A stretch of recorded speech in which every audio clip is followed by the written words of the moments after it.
ओम श्री गणेशाय नमः। ओम नमः शिवाय। देवोदरबन निवासी मुनिगणों द्वारा शिवराधना।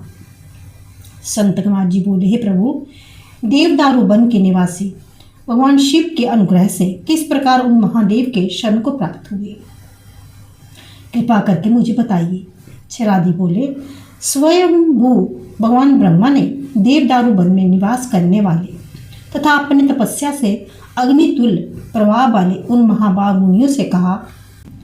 पितामह बोले, इन भगवान महादेव महेश्वर को अवश्य जानना चाहिए, क्योंकि इनसे बढ़कर कोई भी ऐसा पद नहीं जो प्राप्त करने योग्य हो। वे समस्त ही देवताओं, ऋषियों तथा पितरों के प्रभु हैं। हजार युगों के अंत में प्रलय काल आने पर भी वे ही भगवान शिव काल बनकर भी सभी देवदारियों का सहार करते हैं और एकमात्र ये भगवान शिव ही अपना तेज से सभी प्रजाओं का सृजन करते हैं। अपने वक्ष स्थल पर श्री चिन्ह धारण करने वाले चक्रधारी विष्णु तथा वज्रधारी इंद्र आदि के रूप में ये शिव ही विराजमान है।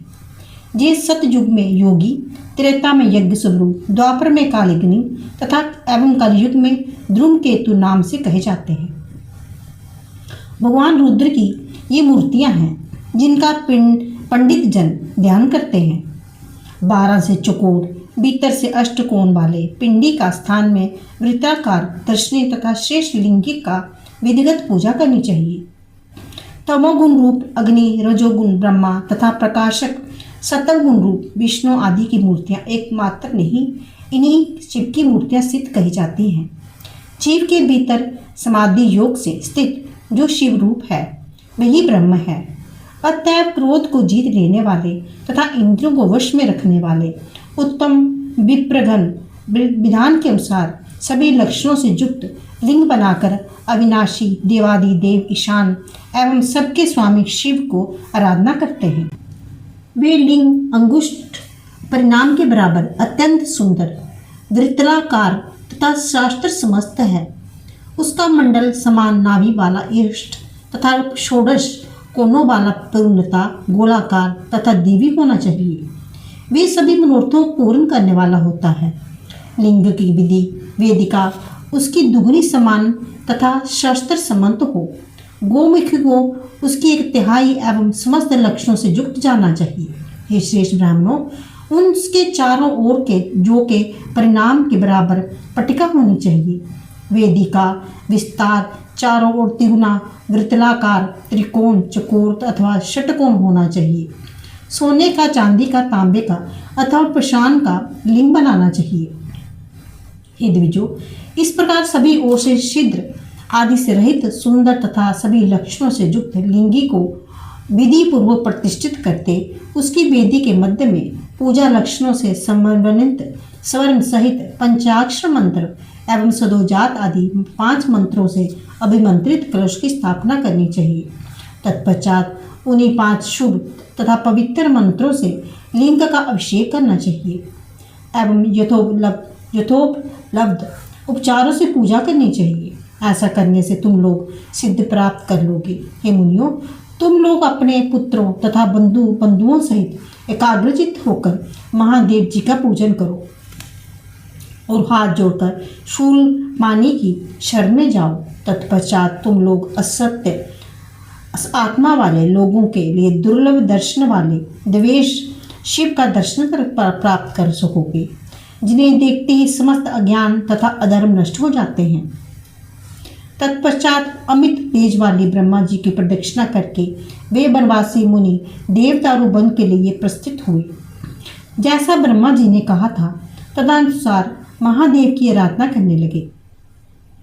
कुछ मुनि विचित्र प्रकार के संथिलों पर, पर्वतों की गुफाओं में, नदियों के पवित्र तथा एकांत तटों पर, कुछ मुनि शैल शिवाल पर विराजमान होकर, कुछ मुनि जल के भीतर बैठकर, कोई द्रव शया बिछाकर, कोई अपने पैर के अंगूठे में अग्रभाग पर स्थित होकर, कोई दांतों के ही उलूक खल बनाकर उनसे पीसे अन्न को खाकर, कुछ पशान पर पीसे अन्न को भी खाकर, कुछ वीरासना में बैठकर, कुछ मृगचरण होकर, इस प्रकार तपस्या कर तथा पूजन के द्वारा उन महात्मा महाबुद्धिमान मुनियों के ने स्वयं व्यतीत किया।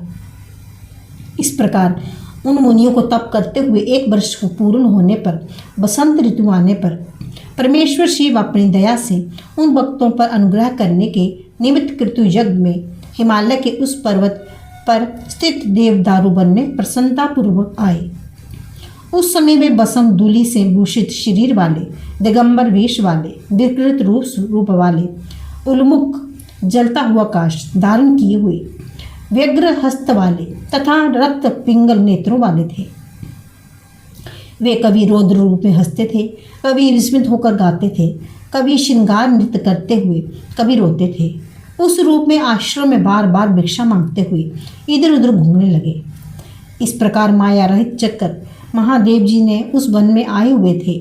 तदंतर वे सभी महाभाग मुनिगण अपनी स्त्रियों, पुत्रों तथा बंधु बांधवों सहित शुद्ध जल, विविध पुष्प मालाओं, धूप, गंध आदि उपचारों से महादेव जी का एकाग्रचित होकर पूजा करके उनकी स्तुति करने लगे।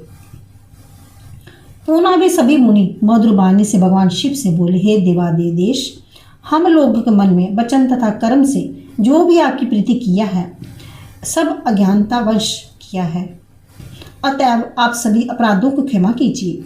हे हर, आपके चरित्र अत्यंत अद्भुत, गूढ़ तथा कठिन है। वे चरित्र ब्रह्मा आदि देवताओं के लिए भी दृढ़ है। हम आपकी अगति तथा गति कुछ भी नहीं जानते, आप जान पाना संभव भी नहीं है। विश्वेश्वर, हे महादेव, आप जो कोई भी हो, आपको नमस्कार है। हम मुनिगण आपके देव देव महेश्वर की स्तुति करते हैं। भावना उद्धव को नमस्कार है। अनंत बाल वीर्य वाले भूतों के पति को नमस्कार है। जगत के सहार करता पेशंग वर्ण वाले अव्यय गंगा जल की धारा धारण करने वाले, जगत के आधार गुणात्मा त्र्यंबकम त्रिनेत्र उत्तम त्रिशूल धारण करने वाले, कंद स्वरूप तथा अग्नि रूप परमात्मा शिव को नमस्कार है।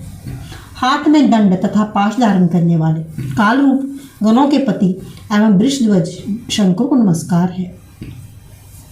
वेद मंत्रों में प्रधान रूप से निरपुत तथा शत जीवा वाले शिव को नमस्कार है। हे देव, भूत भविष्य तथा वर्तमान जो कुछ भी है एवं सथावर जंगमय, ये संपूर्ण जगत आपकी ही देह से उत्पन्न हुआ है।